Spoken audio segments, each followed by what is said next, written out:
শীতের রাত আর রান্না হবে কাজু কিশমিশ আর নারকেল দিয়ে বাঙালির একদম সাবেকি ছোলার ডাল। মা মানে আমার মা এদিকে লেগে পড়েছে লুচির লেচি কেটে বেলতে, আর এদিকে আমার বর মানে আমার মায়ের জামাই সেও লুচি ভাজার জন্য শাশুড়ির সাথে একদম লেগে পড়েছে। শাশুড়ি জামাইয়ের যুগলবন্দিটা কেমন লাগে জানিও কিন্তু এই রান্নার ক্ষেত্রে। যাই হোক, আর আমি তো ভিডিও করতে ব্যস্ত।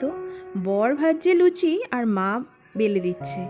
এর আগে মিষ্টি মিষ্টি নারকেল কাজু কিশমিশ দিয়ে ছোলার ডালটা কিন্তু আমার বরই বানিয়েছিল।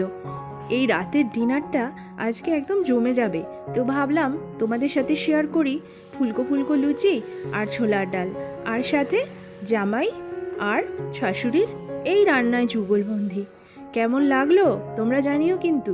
কে কে ভালোবাসো আমার মতো লুচি ছোলার ডাল খেতে অবশ্যই কমেন্ট বক্সে জানিও।